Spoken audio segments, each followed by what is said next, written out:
Hey everybody, what's up? This is Maya Hiersoux with the Maya Hiersoux and Company real estate team based in Santa Fe, New Mexico. If this is your first time to the channel and you want to learn everything about what it's like to work, sleep, live, play, and everything you need to know about Santa Fe will be right here today. Make sure that you tap the subscribe button and that you click the bell so that you're notified every time we do a new video.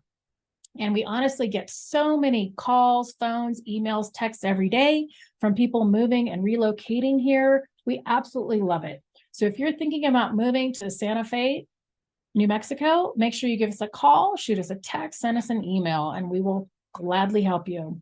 Nights, days, weekends, we got your back when moving to Santa Fe. Okay, so enough with the intro. I am going to share my screen and I'm going to show you Santa Fe in all of its glory. Here we are looking at a map of the greater Santa Fe area, or I should just say New Mexico, because mostly what you need to know is we do have an airport in Albuquerque, and there is one in Santa Fe. It's a little bit smaller, so it costs a little bit more money to fly in. However, it can be very convenient. The reason I wanted to show you this map is this distance by car is about an hour. Likewise, if you are commuting to Los Alamos, which is up here, you do have to go through Pewaukee and then back down here. That's going to take you about 45 minutes, maybe an hour, depending on traffic, especially during high points when everyone's trying to get into Los Alamos. Now, the reason I showed you this map is a lot of people are relocating here because they are working at the labs. And so I know for a fact you have to live within 50 miles of the lab.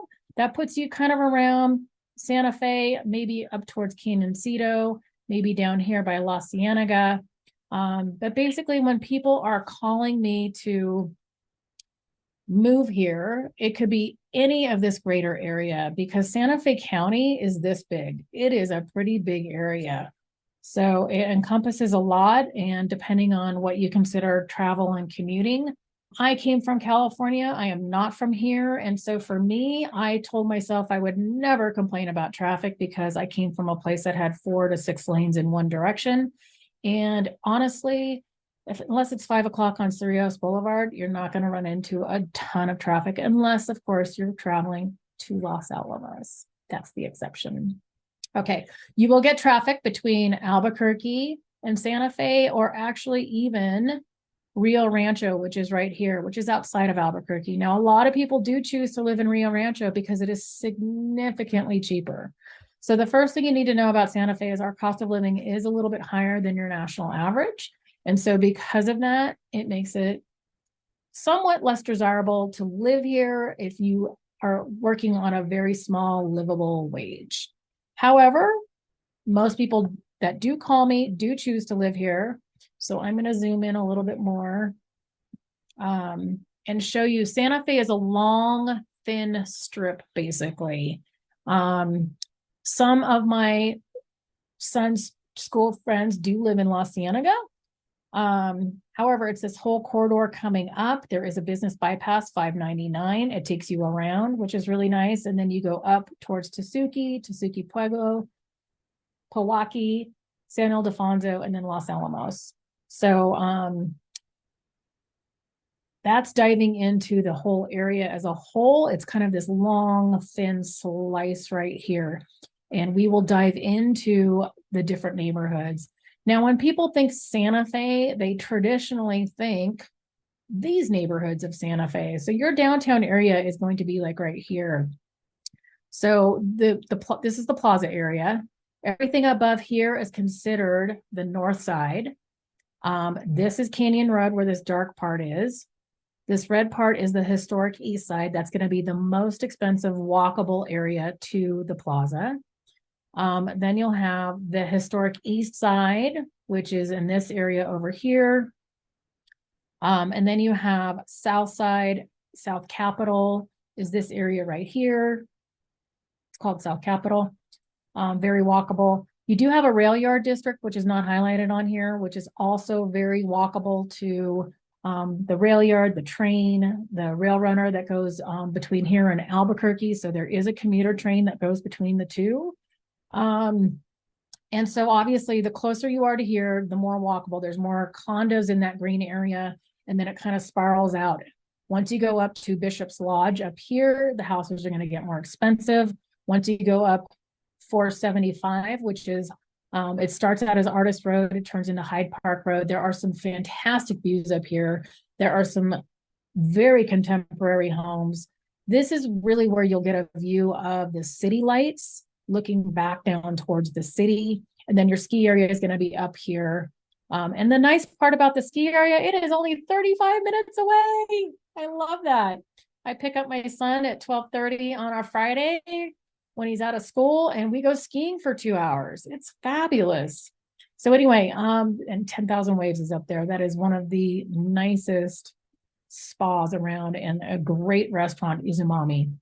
So coming back into town, the historic East Side, if you're not familiar with Santa Fe, we are known for our Pueblo architecture. Because of that, there are 0 lot lines. The lots tend to be smaller because we're made with adobe bricks, and adobe bricks are about this big. They're thick. They're literally made of mud and straw and dirt. And because of that, they're very insulated. However, the houses tend to be smaller, the lots smaller, odd shapes, and you might share a wall with someone, even though it's a freestanding house. It's not just condos that share walls. It could be houses, simply because of the way everything was constructed back in 1610 when we were incorporated or taken over by the Spanish. So anyway, the East Side is going to have your smaller homes. Once you get to Museum Hill, you're going to have your larger parcels of land. You're going to have larger houses in the millions of dollars. It gets out a little bit more spread out, especially over by St. John's. The yellow part is South Capitol. That's going to be smaller houses, slightly smaller lots, but highly walkable to the downtown. So I love it for that reason. I live there and I think it's absolutely fabulous. Then you're going to be considered in South Side down in here. So I just kind of wanted to show you this map because it kind of gives you an idea of how the city is laid out. Then we have our industrial area, which is coming down Cerrillos, which is this white line right here. And Cerrillos, for all intents and purposes, if we see it right here, let me zoom in a little bit. We have a couple main arteries. This is Cerrillos. It goes all the way through town. It becomes much more industrial. You've got all your car places down here. And then you've got these ancillary streets that go off. But for the most part, Santa Fe, I would consider a large, small town. And I say that because Santa Fe only has 85,000 people, maybe 87,000 people. I came from a major metropolitan area that had millions. And so this is going to have a small time feel to it. It just depends on what you want. So if you want more land and you don't mind HOAs and you like to either golf or you want a club membership, Las Campanas is going to be your choice over here to the left. Las Campanas has much larger lots. The houses are much larger. There are 2 18-hole golf courses there that you do have to buy as I said, there's a social membership and there is a golf membership. They're very different depending on what your needs are. So if you're a golfer, you may want to end up there. We do have a free golf course in the south side of town, right over by this green square right here. That is our country club area. And I believe there's another golf course out at Black Mesa. Haven't actually been there. However, if you don't like HOAs, the north part might be a good area for you, or even El Dorado. So El Dorado at Santa Fe, all the houses are anywhere from 1, 1.25, 1.5 acres each. They tend to be smaller houses. So you can find a 1-bedroom, you can find a 2-bedroom. Most of them are 3-2s. Most of them are 1 stories. Actually, most houses in all of Santa Fe are 1 stories with flat roofs. That's just what we're known for. There are walking trails in there. They do have an equestrian center, much like Las Campanas. The difference between these two is Las Campanas has way more restrictions. And I like to say they actually have the HOA police come out and ding you if your light bulb's out on your front porch. Whereas El Dorado is not like that. They do have an HOA. It's a little bit looser. They also have their own water district. So I want to dispel some of the myths that we don't have water. We actually do have water. El Dorado is on its own community water source. What I can say for inside of the city, Santa Fe has one of the best plans in terms of water conservation, water retention. We have plans in place where they are mitigating the use of very certain things, also trying to get rid of old appliances. We actually have water for quite a long time, unlike other areas that I'm hearing rumors about. So the myth is that we don't have water here. That is not true. I just visited the watershed. I will upload a video for that later so you can see it if you'd like, but it was extremely informative. We definitely have water for many, many decades. So I want to dispel that myth right up front. But all of these houses out here are going to be on septic and well, if they're not on a community water. So El Dorado happens to be on community water, but the rest of these places in here most likely are going to be on a community water system or a shared well. Depending on how far out, you may be on septic, you may be on well water, you may be on a combination of things. Some people actually have wells for the equestrian centers or maybe the fruit trees that they have or their gardening, but they might actually be on public water. So you can have several different water sources. You can even have acequia rights, which is pretty nice. An acequia is a waterway for agriculture. So we do have, as I was showing you on the neighborhood map, on Canyon Road, there is an acequia madre in there, and some houses actually have access to that as well, which is really nice and is at a premium. So here's what I wanted to show you. I wanted to show you a new construction build map to show you kind of where they are. So there does happen to be one up in White Rock, which is outside of Los Alamos. Los Alamos is here. White Rock is kind of at the bottom of the hill. It is going to be larger houses, usually 3, 4, 5 bedrooms, starting around 825 and going up from there.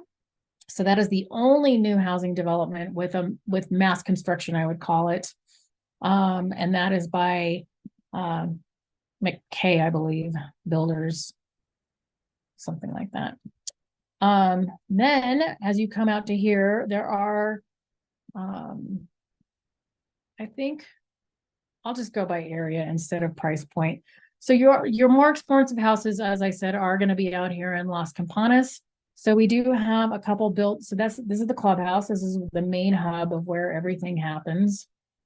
And then everything is rooted around it. So you can see this is your main road coming in.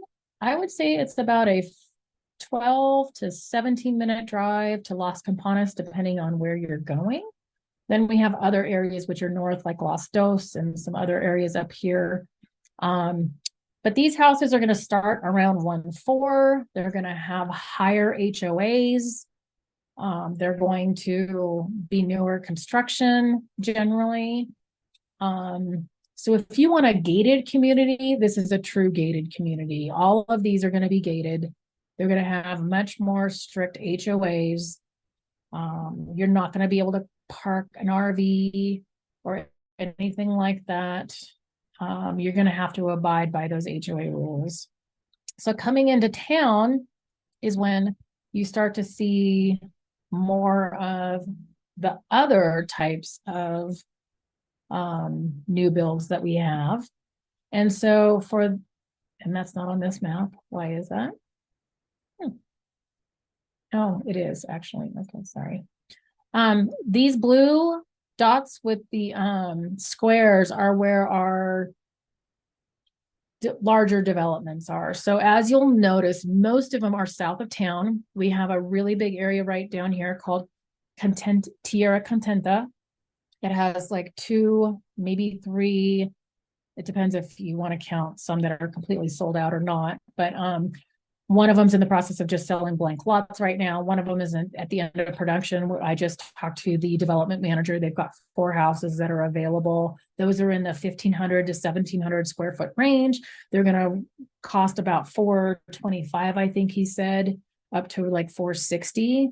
And they're offering some great incentive rates for interest rates because they're so high right now. So they can start you out at, I believe they started at $399, then went up to $499, and then to $599 to lure you in. So I'm going to go take a look at those, and once I have those, I will put a post of those as well, an update. You do have a couple by the country club. So this is where Pulte has, this is HomeWise. HomeWise is down here. They are considered the lower end, very affordable, energy green homes. So these are single family homes. They just finished Desert Sage, which I think is like right in here. So you'll find a lot of them along this 25 corridor, either on the inside of it or the outside of it. So this is Oshara Village. And then we've got La Pradera, which is a really wonderful place, and also Mission Viejo, which is out here. Those are already established homes. But if you want new builds, you're going to have to go here. So this is Desert Sage right here. I looked at a property. Those are in the 600 range, maybe 650. They just sold out, I think, their last house there, and that's why they're starting over here, down here by the Santa Fe Country Club. So depending on what you're looking for, we have live workspaces that look more like condominiums. They're 2 stories, which is kind of unusual for Santa Fe. I know that down here, we have Colibri on Fire Crown Lane. Those are going to be 2-story houses. Those are big. Those are by Pulte. They're going to range anywhere from like 6.25 to about 850 or so. And then as you go up this corridor, it gets a little more expensive. La Pradera is going to start at 8.25 and go up to about 950 or so. So it just depends on what you're kind of looking for and what kind of experience you want. You know, obviously, the closer you get to town, the houses are going to get smaller, the lots are going to get smaller, and it's going to become a little bit more expensive price per square foot. And we do have more condos kind of on the inside than we do on the outside.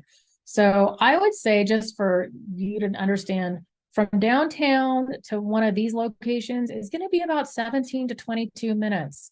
And honestly, unless it's Friday at 5 o'clock, you're only going to hit a little bit of traffic here, people trying to get to the freeway to head back to Rio Rancho. We have a lot of commuters in the government industry and the hospitality industry. A lot of them live in Rio Chama because they just can't afford to live here anymore, which is sad. So I think that's a pretty good outlay of Santa Fe as a whole. Just to let you know, I would say that El Dorado is also probably, it's less. I can get from South Capitol to El Dorado in 15 minutes. So it just gets a little icy on here sometimes, or sheets of rain during the monsoon season can be a little daunting, but it doesn't last forever. The great thing about those is that you'll have a squall, it'll be done in 10 minutes. So you just pull over, you do something in your car and you let it pass by if you don't want to drive in those weather. But for the most part, everything is close to town, which is really nice. I mean, even if you're in Midtown right here, that will still only be 10 minutes from downtown. Likewise, if you're up by St. John's Museum Hill, that's probably 10 minutes to town. Anyway, that is kind of it in a nutshell. I am not thinking of anything else to explain right now other than the new build construction. I do have a sheet. If you'd like me, just shoot me a DM and I will send you a list of all of the different new builds that we have. I'll put a link down below. Let me know if you have any questions. We'd love to hear from you. Once again, if you are looking to move or relocate to Santa Fe, we would love to help you, the Maya Hiersoux and Company real estate team. And if this is your first time to the channel and you want to learn everything about it, please subscribe, hit the notification button. We will help you in any way that we can because we love where we live. 2, 1. So that's it in a nutshell. That's everything you need to know about Santa Fe, the surrounding areas, the city, the county. If there's anything else in particular you'd like to learn about that I did not touch on, please shoot me a text, call me, send me an email, whatever works best for you, works best for me. And I love my city and I just want to share as much as I can about it with you. So thank you so much for taking the time to watch this. Walk in Beauty.